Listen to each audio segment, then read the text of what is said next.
So I'll start by saying this project was really intimidating to me. Something about building chairs, or stools for that matter, just seems so daunting. I mean, the premise of what a chair does is second nature to everyone, and chairs have been around for forever. But I overcame those obstacles, and I couldn't be happier with the results. So once I had my pieces milled flat, I took them over to the bandsaw to rough cut the legs and side stretchers. I'm using 12-quarter walnut to make the legs. This way I can make both sides for each bar stool once and then rip them at the bandsaw later on. Because these pieces are so thick, I really tried to remove as much material as I could at the bandsaw while leaving enough room for the joints to cut them flush later on. For the tighter curves, I sliced some relief cuts in and then carved out the strips.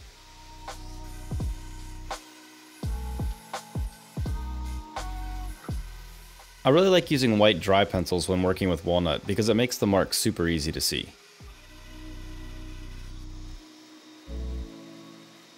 With my templates attached, I took the pieces over to the router table and flush trimmed the legs and side stretchers. I love using these compression bits from Bits and Bits. They lessen tear out and give me a really clean surface to work with.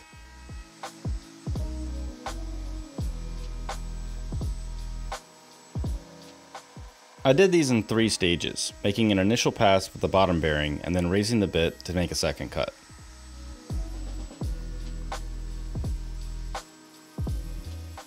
Once I had the first 2 passes done with the bottom bearing, I swapped in a taller top bearing compression bit and routed the other side. You could do all this with a single combination bit, it would just take a little longer. Oh, and if you want these templates, they're available in the complete plans linked in the description.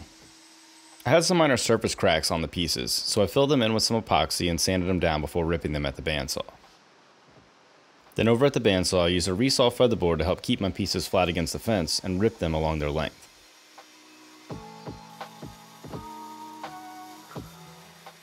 All was going great until this happened.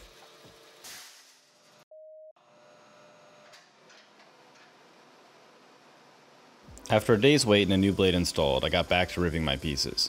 Doing the legs this way saved me a ton of time with the router table, plus it gives me a nice grain match on both sides of the chair.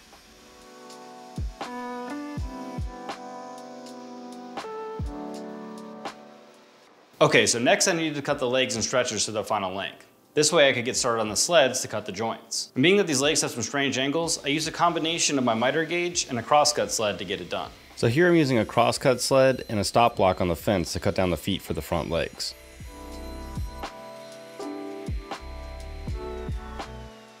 I used my templates and screwed in some reference blocks to hold the workpieces in place to set up the sleds. The biggest thing here is to make sure that your pieces don't move when you make the cuts. Screwing in some hold down clamps really helps keep the parts tight to the sled. These builds take a lot of work, so if you're enjoying the video, please give it a like. It helps a ton, and thank you for your support. Here's one of those weird angles I was talking about earlier. To cut it, I stuck a strip of plywood to the sled to support the leg and hold it at the correct angle. And speaking of weird angles, I cut the curved leg joints by adding a few extra blocks to the sled. This let the leg slide into place and held it there while I cut the joint.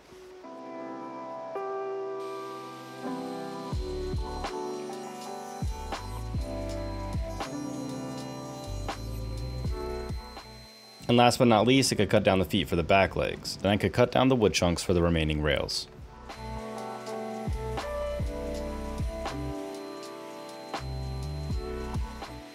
I had a bunch of offcuts from other projects that I could use for the rails, so I milled them down to their final thickness and ripped them at the table saw.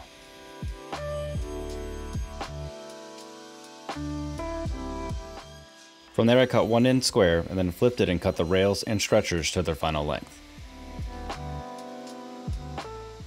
Finally, it was time to join the sides together.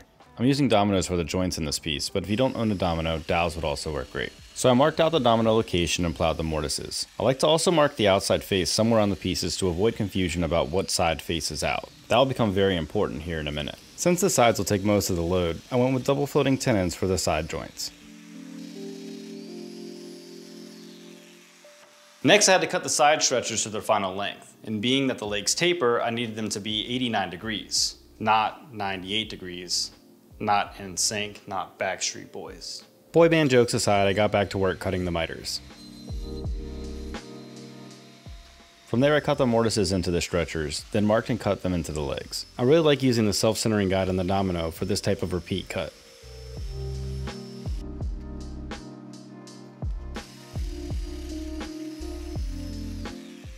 I used a 1/4 inch roundover bit that I used on the slats for the Chase Lounge to round over the edges on the stretchers. You can check that video out in the card above if you haven't seen it yet. Then I trimmed a few dominoes down to help with the fit on the mitered stretchers. Finally, it was time for glue and assembly of the sides. I used Type On 2 Dark for this piece. The dark glue helps hide any squeeze out that may be missed when sanding.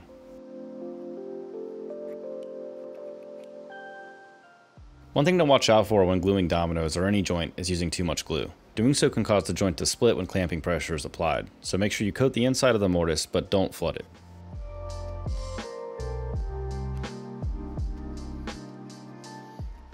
Next, I could get started on the seats, and I wanted the seats to be about 1 inch thick in case I wanted to scoop the seats later on. But I'll save that for another video, and if you want to see that, let me know down in the comments. Over at the bandsaw, I resawed some 8/4 chunks into 5/4 slices. From there I milled them down to 1 inch and cut them square over at the table saw.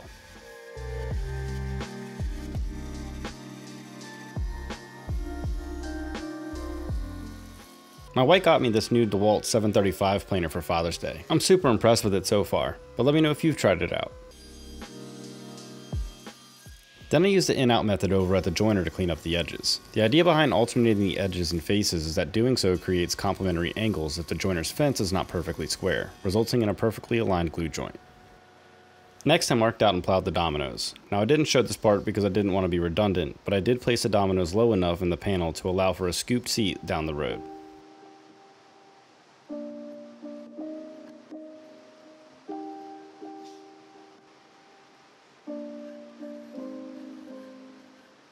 While the panels dried, I focused on getting my upper rail joints cut. I waited to do the upper rails until now, as having the sides assembled gave me more references for my measurements.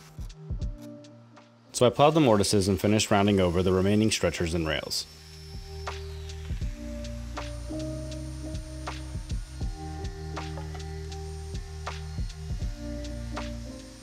Then came the time to add a large thumbnail to the edge of the legs. To do so, I used a massive 3/4 inch router bit at the router table.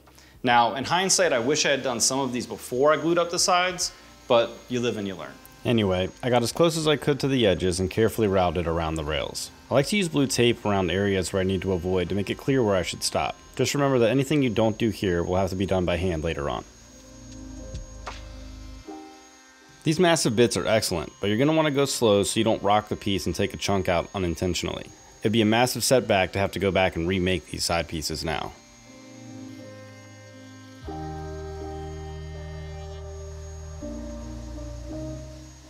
Now that the panels were dry, I took a break from sanding to cut them out starting at the bandsaw.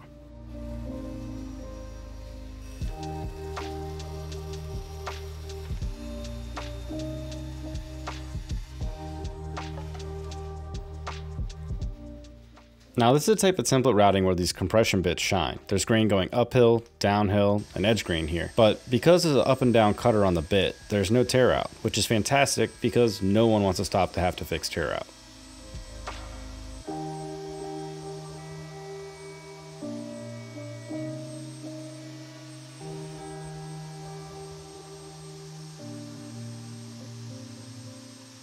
Next up was the seat backs, and I saved these really nicely figured tree slices to make them. I like using straight grain for most of the build and then saving the super curly stuff for accent pieces. So at the table saw with the blade turned all the way up to 11, I ripped chunks to their final width.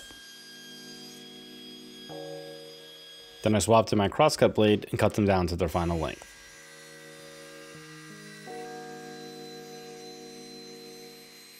If you're still watching, please consider subscribing and hit that like button. I appreciate your support. To attach the backrest, I'm using, you guessed it, dominoes. So I plunged the mortise into the blanks and legs. I did this now rather than after the profile for the back was cut, as this gives me a square edge to work off of. A lot of woodworking is just order of operations.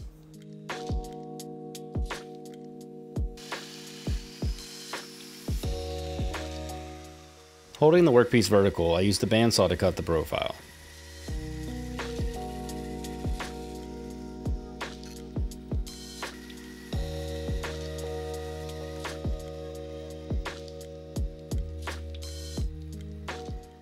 Now one of my more figured pieces had a lot of cracks, so rather than toss it, I embraced it and filled the gaps with some black epoxy.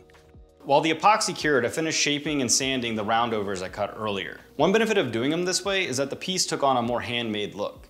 Now, if you want to save yourself a day and a half of sanding and shaping, you're going to want to cut them before you glue up the sides.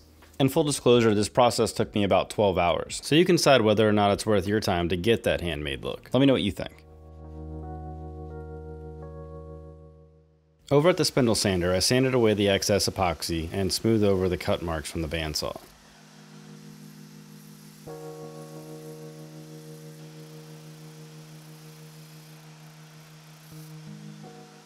I finished sanding the pieces with the random orbit sander to 220 and eased the lower portion of the backrest a little to add some comfort. Then I added a kind of compound round over to the top corners of the backrest. These look rounded over from the front, but more square from the rear.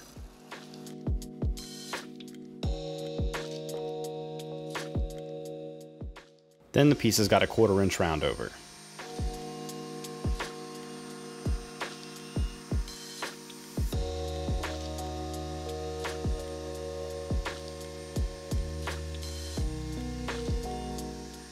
I also rounded over the top of the seat with this bit before switching to a 1/2 inch roundover bit for the bottom.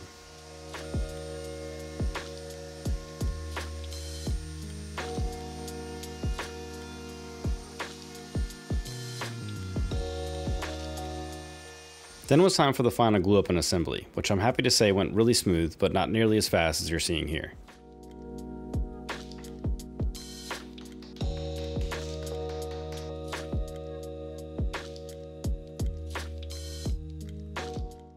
I used Starbond Black CA glue to fill any tiny knots or cracks that remained. I love this stuff, and if you would like to get some, I have a 10% coupon code in the description, along with the links to all the other items you've seen in this video. And a friendly reminder, the plans are down there too. To finish the bar stools, I'm using 4 coats of penetrating oil. I love oils because they're easy to apply and easy to repair. And just look at that beautiful figure. Finally, it was time to attach the seats. I decided to use figure 8 clips to allow for seasonal movement of the seat panel. Not to mention installing them is pretty quick and easy.